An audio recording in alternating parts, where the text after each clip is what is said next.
As you will see, the droppings of these budgie chicks have hardened into balls around their fingers.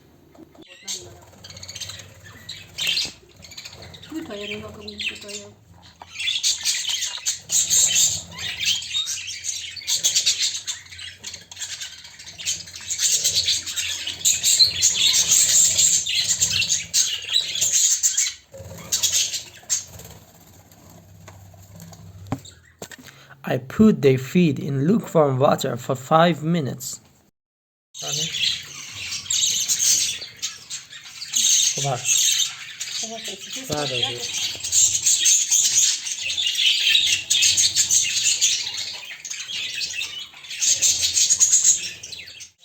And after 5 minutes, the texture of the balls became soft and wet and separated from their legs. Now they can walk easily and even fly soon. Thank you very much. Don't forget to give us a thumbs up and subscribe to our channel.